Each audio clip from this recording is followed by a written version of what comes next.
Okay, in the interest of time, I think we'll go ahead and get started. Welcome everyone. Thank you so much for joining us today. And I just want to remind everyone that we will be doing the gift card drawing at the end. So please just remember to stay on for that. And with that, I will pass it over to Wadih, who will be hosting today.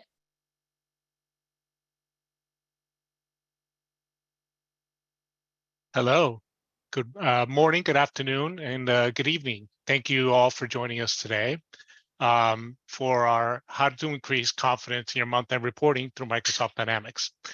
We've got a lot of people here, and we'll be covering a few topics.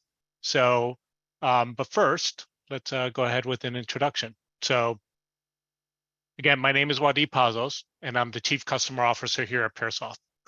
I'm one of the original founders of PaperSave, one of our PairSoft products, and have been advising organizations for over 20 years on business process improvement and technology.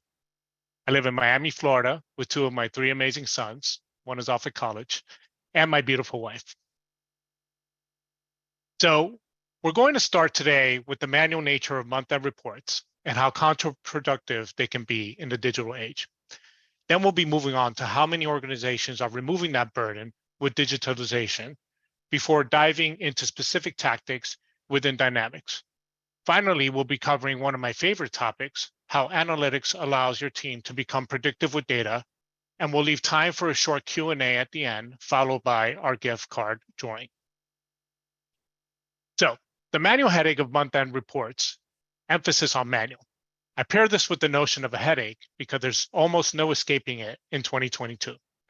If you're still using manual processes alongside a high horsepower ERP like Dynamics, it's super frustrating and can lead to a really fragmented organization.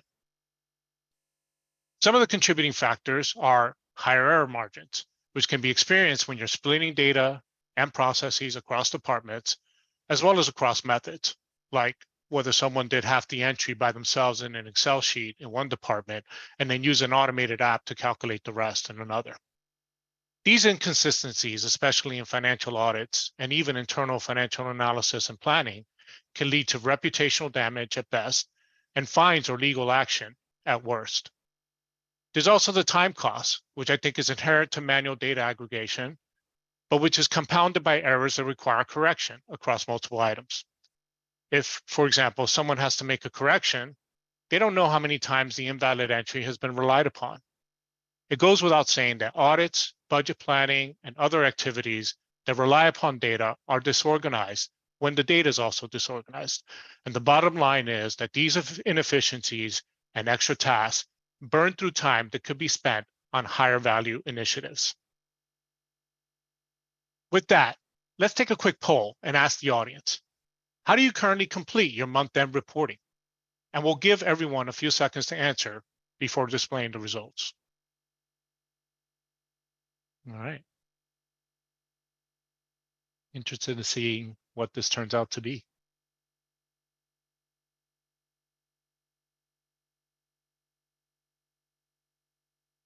Okay, I think we're getting close to wrapping up there. Fair?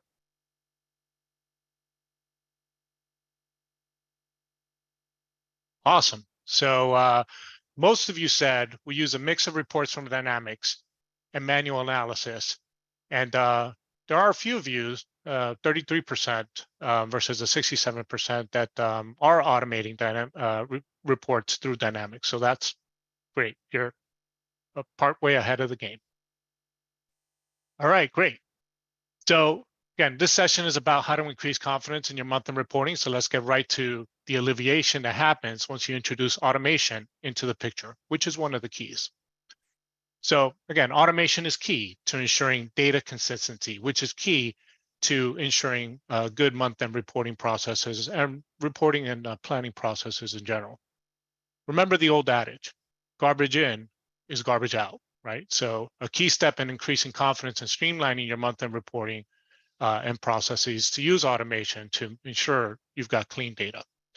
When properly set up and configured, digitized processes eliminate manual steps and the errors that come with them. They can use various channels and touch points to validate your data so that you don't get garbage going in. Specifically in the AP automation side, the benefits are invaluable. Full visibility into your business and cash flow, confidence in your decision-making, quicker processes that are correct to boot, and a higher reputation internally and externally, painless audits, and the ability to remain strategic for the months and quarters ahead due to being proactive rather than reactive. All amazing benefits. Some of you might be thinking, well, we do a ton of prep work for month end anyway, so I don't see what gap automation would fill.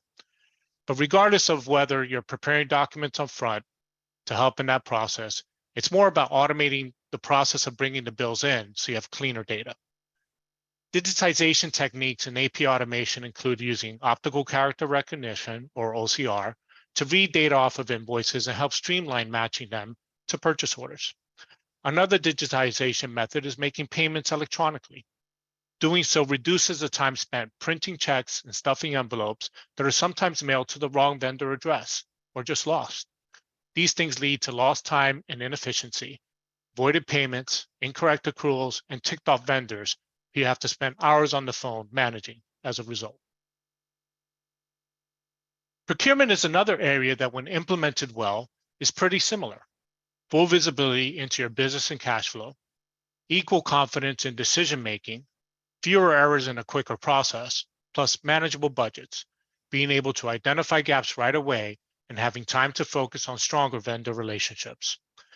Spend management upfront also leads to easier AP automation.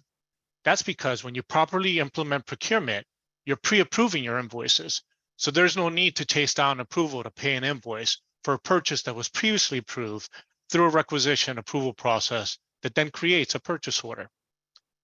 Proper procurement makes AP automation even easier due to fewer manual touches and decreasing errors. You ultimately become a team your vendors can rely on when they're getting paid by the due date and they don't have to chase anyone down for a paper check or to fix a dollar amount. You make your internal team happier with less work to do on their end. I'm a data guy, so I always love to align actual evidence with this. So two pretty important survey statistics from the CRR. One, that 53% of C-suite execs and 28% of small business owners see human error or accidental loss by an external party as the main causes of data mishaps. And if you identify with that, then there are obviously things you can do to remedy it for next year. You'll also not be alone.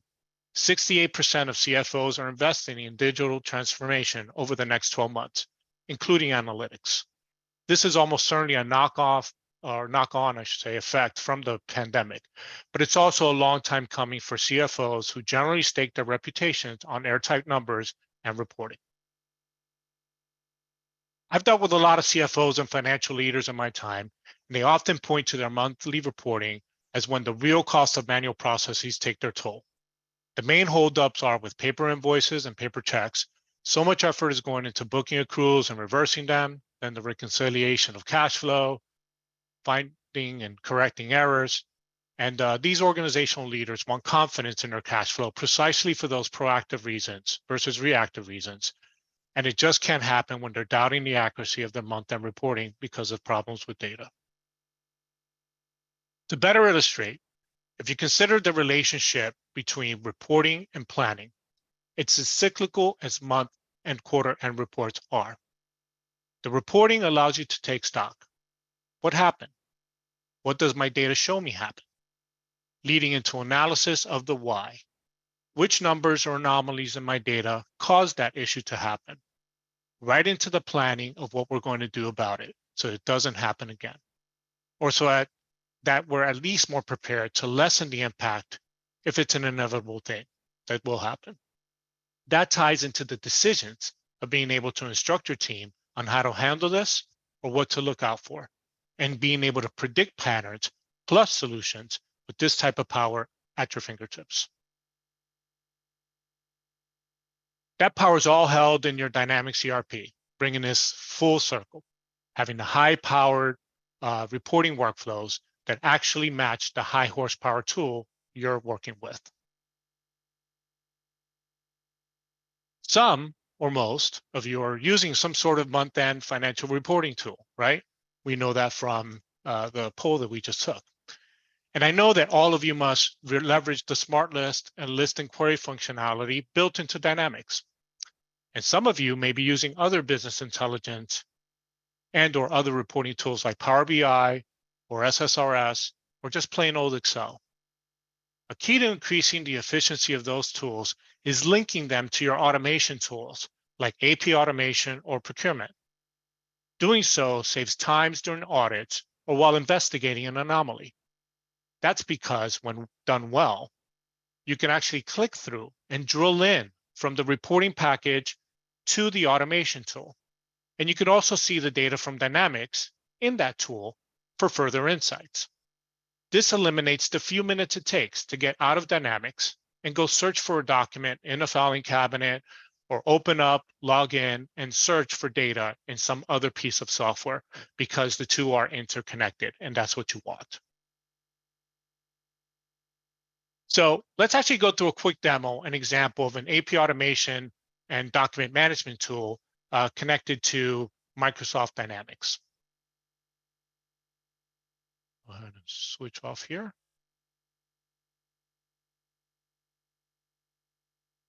And we'll have to put in my password. Second, it logged out of me, so I will just do it here.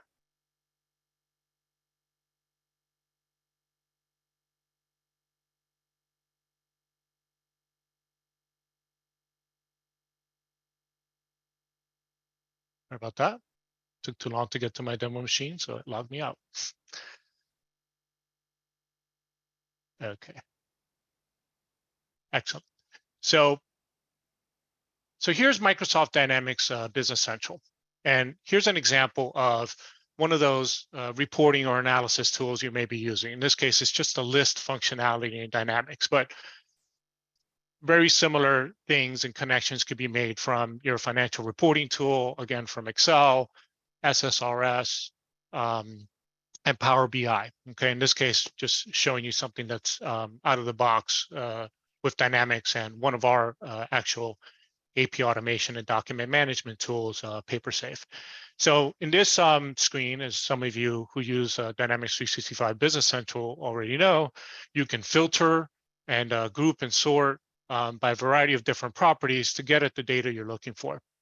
And in this particular case, because this is connected to an AP automation and document management tool that allows you to drill through and click through to see more data, right?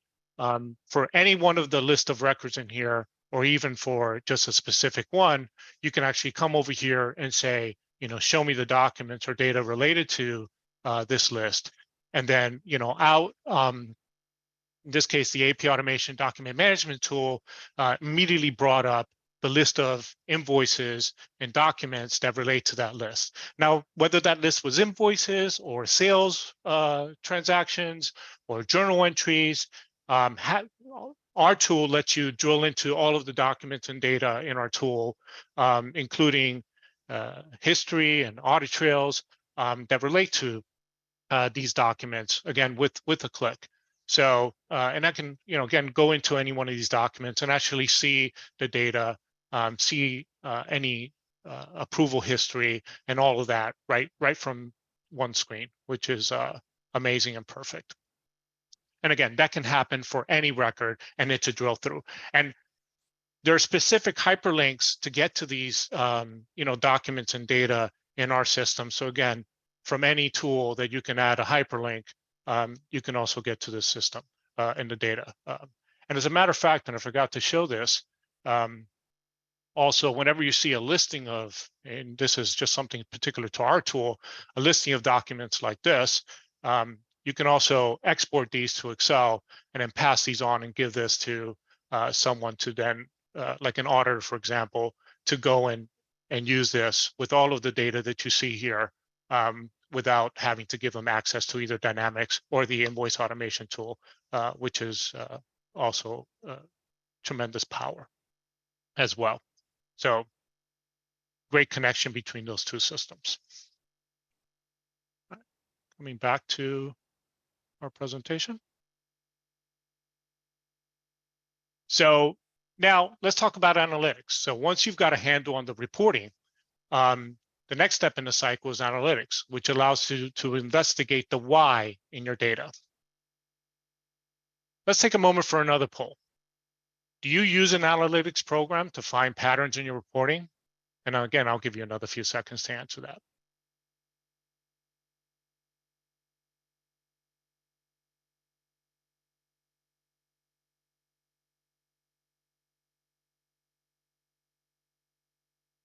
Okay. And not surprising, none of you do. Analytics and using it to predict trends is something that's pretty new.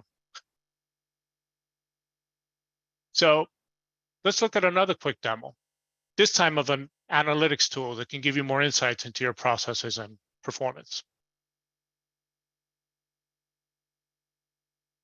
So again, this is in our system, so it's just another example of a tool. There are many tools, but this is ours.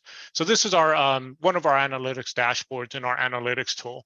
And as you can see, this particular dashboard gives you a lot of insights of where you're sitting today, right? How many items you have sitting out there. Again, there's an AP invoice automation dashboard. Who's your vendor with the most past due? What's your largest invoice? Vendor with the most invoices pending? Who has all of your items and in what step are they in the invoice automation workflow? And then who has them all and who's responsible for them, so that you can drill into any one of these and actually go and check, okay, what's going on, who's done what in the workflow, what's the current audit trail, and all of that information is again at your fingertips, drilled through from Dynamics, or coming in right from the drill through on the analytics dashboard itself, right? So again, tremendous power. Another example of a dashboard is this historical dashboard, which starts to give you some historical information. Is a very simple one. It's just showing you kind of number of invoices and dollars processed over a certain period of time. But with this, there are other historical dashboards that you can start to use to further drill in and do some good analysis to try to figure out some anomaly or trend that you're trying to understand.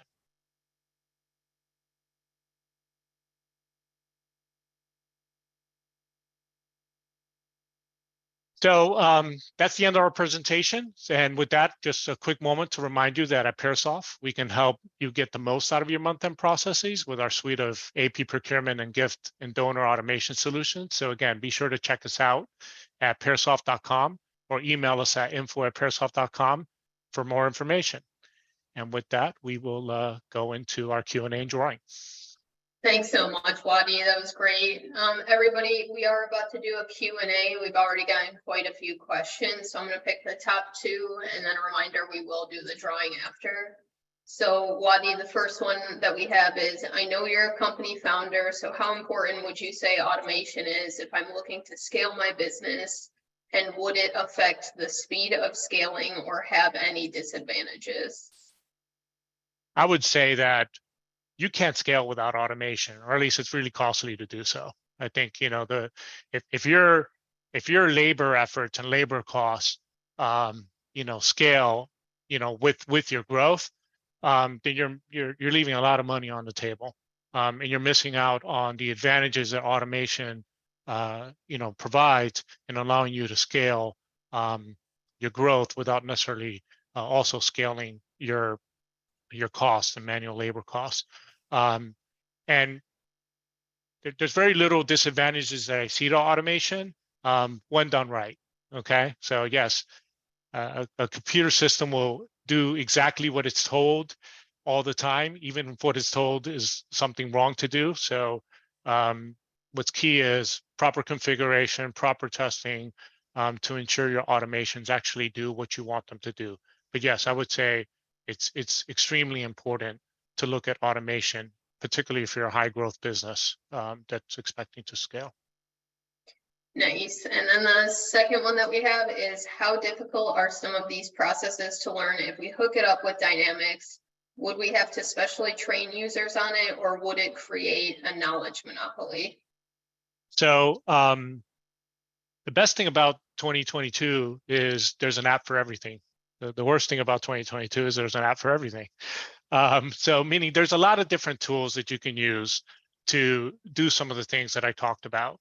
Some of which are, free, some of which cost or require a lot of setup and or inside development, from inside of your organization. So while they may not be free, they're pretty costly in terms of setting up and managing and maintaining.